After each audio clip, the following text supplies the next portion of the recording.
Hello, everybody, and welcome to an episode of Traumaplicity Talk Show with Dr. Amanda Hellman. That's me. And Traumaplicity is trauma plus simplicity. I know trauma happens in different forms for all of us, and simplicity is helping our brain know that we can take simple steps to heal from trauma. And so, this show, the purpose is to have different people on to share their journey, parts of their journey and their overcoming of trauma or their process of going through the journey of overcoming parts of trauma and the steps that they use to heal so that you as the audience can identify some things that may be helpful for you and also to relate to their stories. And so this is a really the purpose of the show is for hope and for us to move ahead. So thank you all for being here. And today I am so excited to have my friend Tameika Smith here. And Tameika is a coach and amazing person. We just actually met up a few months ago, and I just knew that she was amazing and going to be part of my life. And so I'm so honored to have you here, Tameika, and I'd love you to share more about what you do as a coach. Amanda, thank you so much for having me. This is so exciting. Um, and as a mindset coach, I just help other women get to the root of what could be keeping them stuck or what's keeping them from becoming consistent in their routines, what's keeping them from forming positive habits, and really diving into the root of what it is that's keeping them from going forward, and being consistent in their habits, which, as you know, Amanda, is really just a mindset shift, daily. The internal work is daily, and it is a choice to do so. And even though many people may choose to do so, they may find it hard to do so on their own. So I walk alongside people to take them from where they are to where they desire to be. Amazing. Thank you so much for sharing more about what you do or who you are that flows into what you do. And so we are here today, and I want to ask you to share part of your trauma story. Mm-hmm. Yeah. So go on and share with us. Wow. Well, it's funny, as I said to you before, like trauma, I joke about it all the time when I talk about, trauma happens at conception. Mm, But it really does. And I mean, and then the minute you're born, you're cold and lonely and confused. So we could start there, or we can start where the mind takes me, which is just in a place where um I used to just experience things on my own, thinking that I'm doing so innocently, is the way to explain it. The first thing that comes to mind is just life in high school. I remember specifically, I did not do so well in high school. I was a C average kid. Um, my parents paid thousands and thousands of dollars for tutoring. I did not. Nothing could keep my interest in school. Um, and to be honest, now that I think about that piece alone, because I was going somewhere, I'm like, that was pretty traumatic for me, to feel so left behind in class, to feel like I'm really not understanding. I think now that I'm also, along with being a mindset coach, I work within the school district, a town over where I live, um, doing what's called cognitive behavioral interventions for trauma in schools. mhm.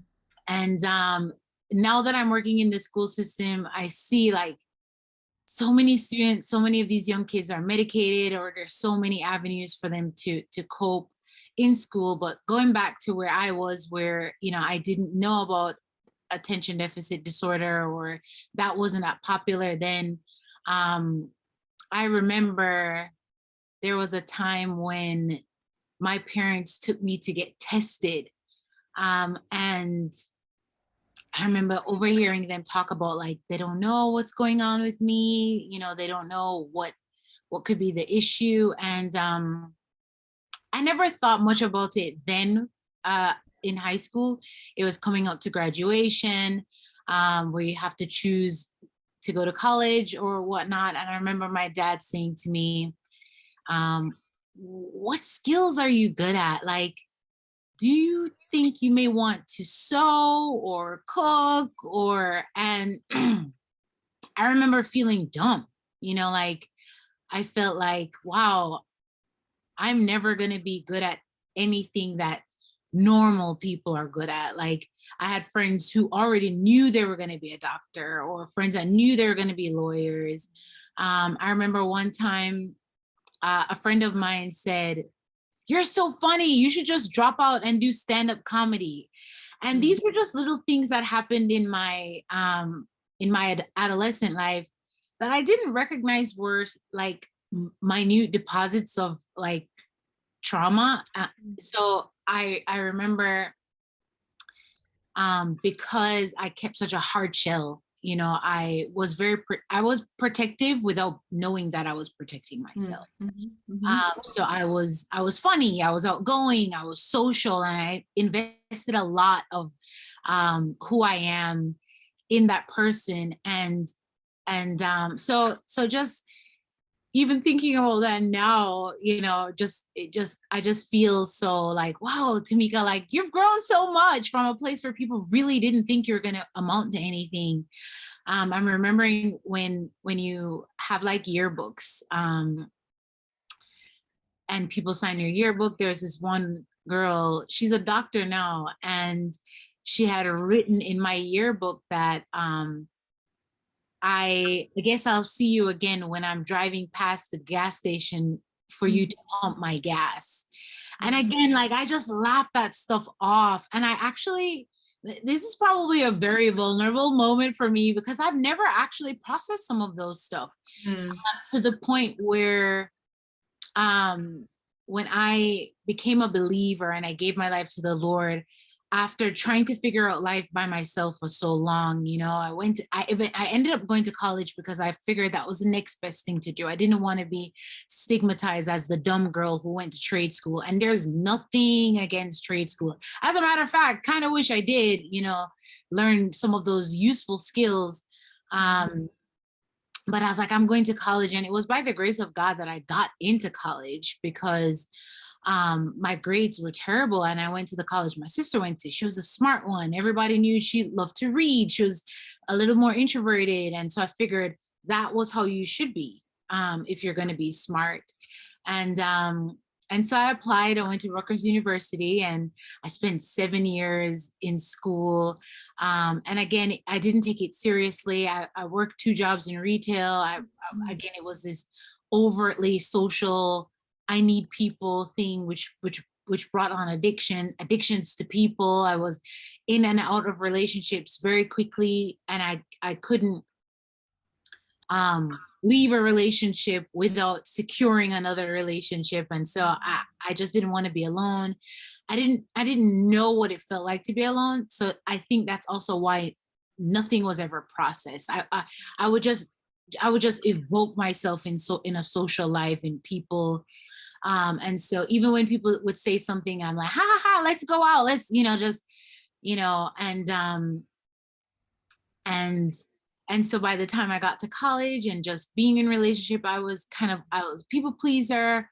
I would do whatever, the person would want us to do in a relationship. And it got to a point where I became addicted to smoking weed, eventually became addicted to pornography. It was just all bad. I eventually felt like, well, if hell and heaven does exist, I'm going to hell. And I don't like that feeling. I'm like, I have no purpose. I'm good at nothing. So it's like all of the weight of like being nothing and nobody just really just ate at me at one time, having never processed anything. And so I was like, I need to go to church because church seemed like the place of hope. And if I'm in the building, I'll be spared from eternal damnation. And so I went, and here's a pastor talking about, you know, how he was in school and his addictions. And I was like, oh, that's me.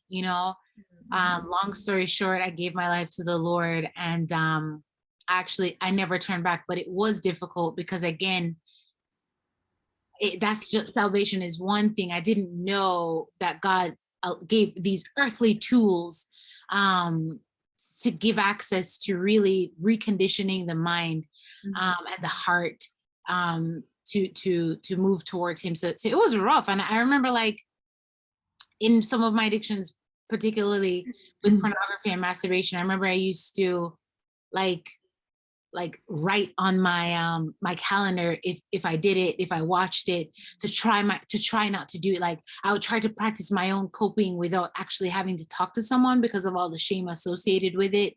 Mhm. And I remember even smoking, I would do it in hiding, or I couldn't socially smoke anymore. I would do it by myself, and I would try to do these things, my own way, in what I thought was getting me the help that was necessary. And I remember after giving my life to Christ, shortly after, not having a foundation for what this means to be a Christian, I eventually went to seminary. And in seminary, there's all these Bible scholars, there's all these like, it's overwhelming Bible stuff. But I remember particularly a moment where I became so proud, so puffed up. I would tell people what they were doing was wrong, and like it just really, and again, that my protective piece transferred from me being this overtly funny and social person to me feeling like, oh, I'm better than everybody else because here I am now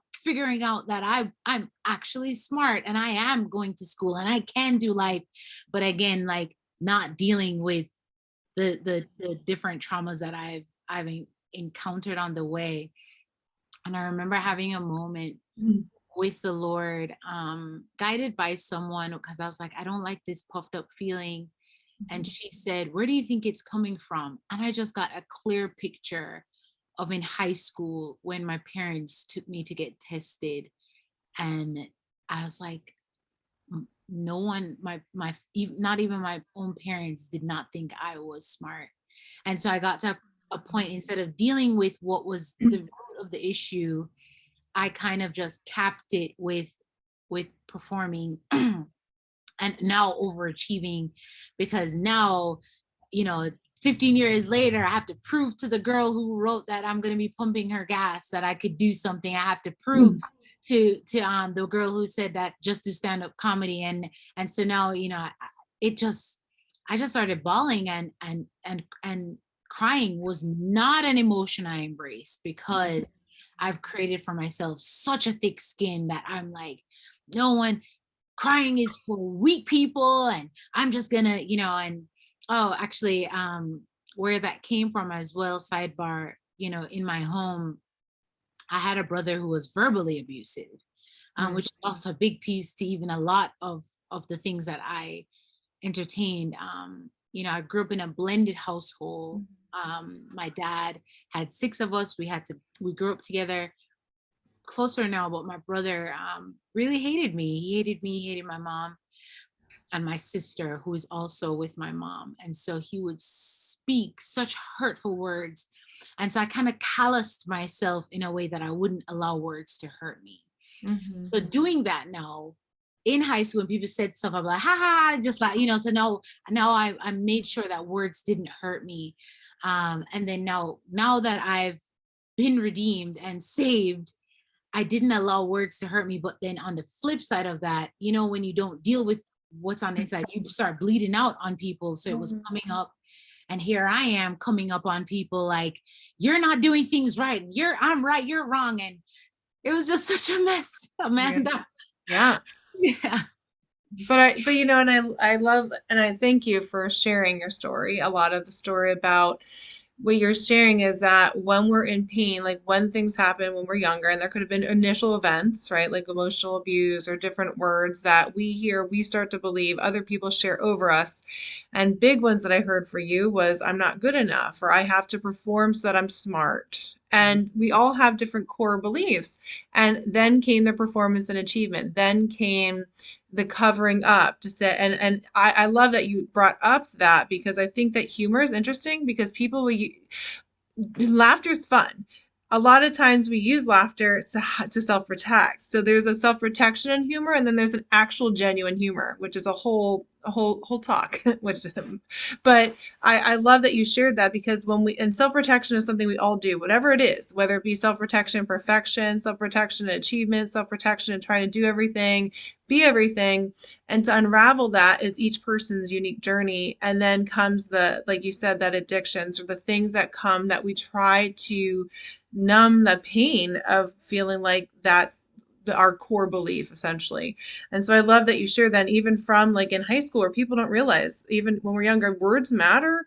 Yeah. And we can act like they don't, but they do. You remember them. Even now, like you were sharing about the gas station, and things that we don't realize come up, that we're healing internally, so that we can be continue free.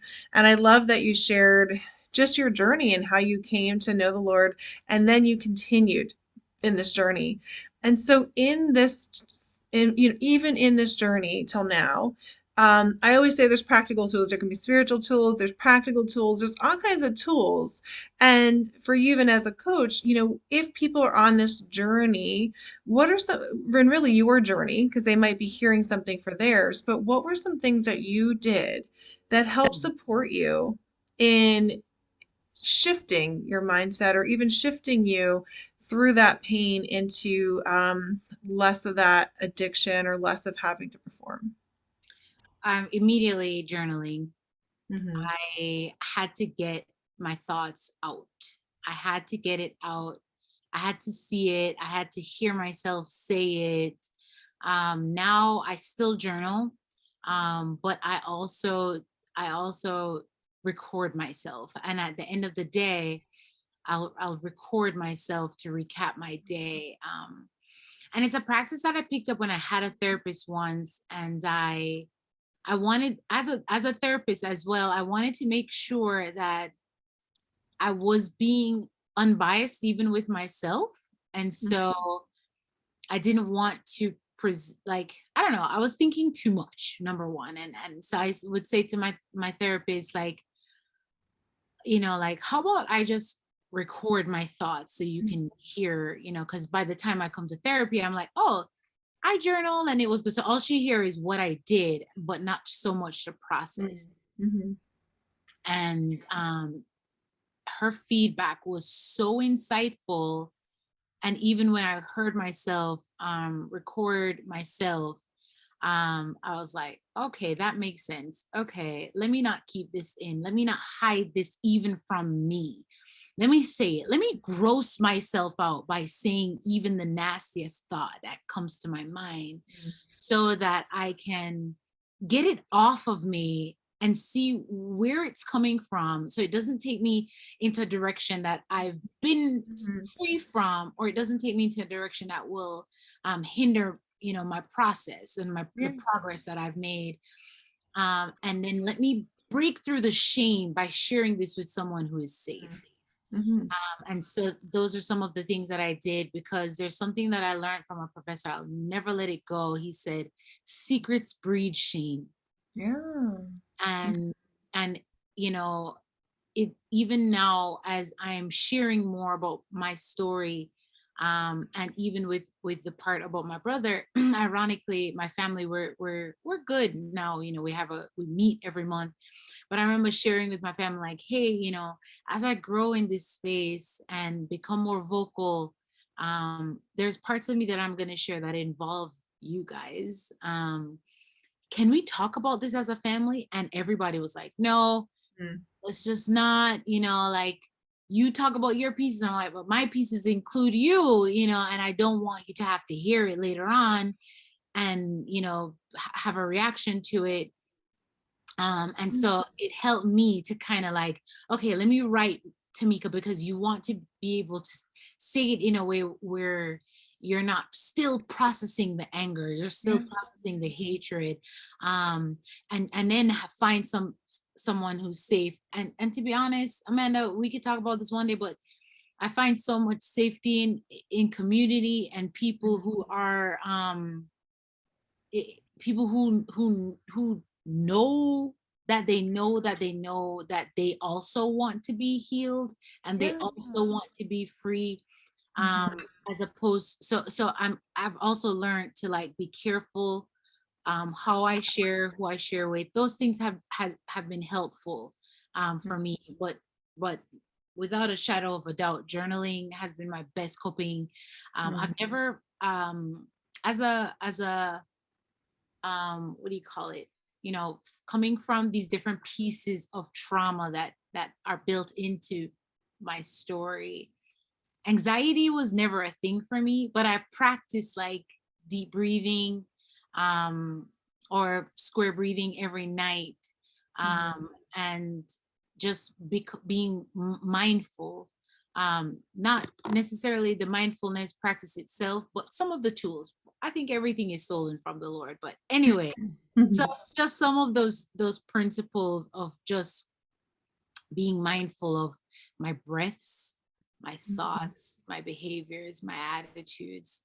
I mean, really helped. It really helped keep me in a place of peace after moving from Mhm. believing some of those lies. Yeah. So those are powerful. So I appreciate your explanation of some of these tools with the journaling.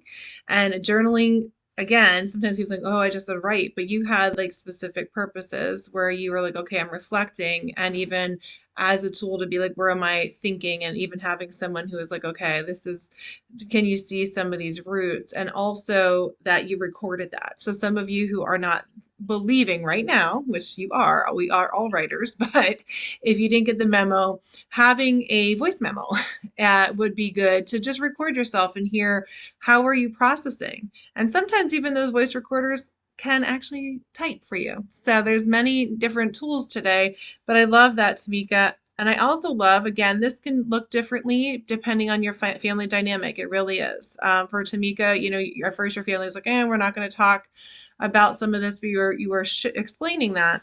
And sometimes that may be a healthy tool if a family does want to do that. And sometimes everybody isn't, like you mentioned, shame, or people are in such a dysfunction where they don't recognize that it's dysfunction. Yeah. And so sometimes with that, that's a great tool that you said. I love that. But sometimes accepting that some families aren't there yet, not that there's not hope. So I love that, Tamika, you did talk about that and you addressed and said, hey, this is something important to me. I'm going to be sharing on it. And again, that's all we can do, right? All we can do is share that. So I love that you did that. But in the audience, sometimes it can do that, and sometimes it may take some time, but there's always hope. And I also love that, again, like as you were reflecting, you shared, I know you talked about your faith, that's a huge part of this. You talked about the journaling and the recording and just really being able to get feedback as you move forward. And so I think even for people who are watching or listening, there's some really simple tools that you used to really help just get it out. And I think that's one of the biggest things. And having trusted people. Like you mentioned, you didn't share it with everybody. That's one of the final things that yes, there are some people, and sometimes even as we heal, we're called to tell many people, and many people won't understand. And that's the inner healing that a lot that we have to be at, or like as we go, because not everybody's going to understand why we're sharing what we're sharing, but it is part of the journey. And so some of you out there in the audience, if you're listening, definitely we want you to be commenting and asking questions to Tameika or myself. These are great conversations, and if you have questions, certainly we can answer. And then finally, Tamika, as we're coming to the end of this amazing talk, just hearing your story and your strategies and things that are on your heart for the audience of people who may have been where you were when you were younger, maybe even at the root of what happened when young Tamika heard those words spoken over her, or people who are in the middle part where they're just like whatever, just going to keep going, where there's sort of numbness of the pain. What are some words of encouragement that you might offer to people that are on the journey? I mean, always just keep moving forward. I know that sometimes, for me, one of the hardest things was when I was trying to do better. If I slipped up or if I missed a few days, I'd be like, oh, like this is not worth it. It's not. This is not easy. And at this point, I'm like, okay, I missed a few days. Let's just get right back on it. I there's a book I also wanted to recommend. It's called Soul Care. It's 7 transformational principles for a healthy soul. And so I would Mm. recommend even like doing internal work in pieces. again, my same professor, he was a mentor for me, and I remember he said, um, when check your tanks, your emotional tank, your physical tank, your spiritual tank. If they're low, figure out what's wrong. And so just encourage you to not stay in a low place, because that really isn't okay. But give yourself permission to feel all the things. Just like, I shared, like, not wanting to cry and hardening my own heart.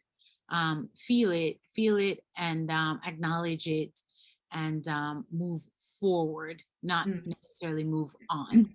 Mhm. No, that's really good. Thank you so much, Tameika. So, audience, if you're hearing this, to not give up, to keep moving forward, to keep keeping on, and to know that that there is hope. Like Tameika kept, really moving ahead, or like one step at a time, and know that it does take time. I love how you said that when we think about our tanks, our physical, our love tank, our emotional, our spiritual, where is it? Because there are different tanks and they should all be congruent. But the reality is, as humans, we're constantly making sure our tanks are there. Maybe they're not. Maybe there's things going on that need to be addressed. And I love that little assessment, checking in with yourself. And we know ourselves the most. Like, where are we really tired, or, what's going on? So I love those little check-ins. And the soul care sounds amazing. I'm all about the soul stuff. Love that. And so certainly those of you who are listening, we hopefully you can take a lot away. I took a lot away just listening to your story, Tameika, and I honor you.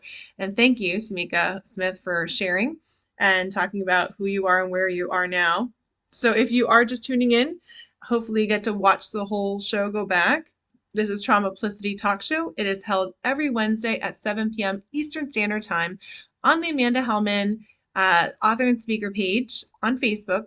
And it will be coming, if you're listening probably later, it'll be on podcasts and YouTube. And certainly you can listen to it again because there's so many nuggets. So thank you all. I love you. You matter. You're amazing. And continue to move ahead. Thanks, everybody. Take care. Thank you, Tameika. Thank you.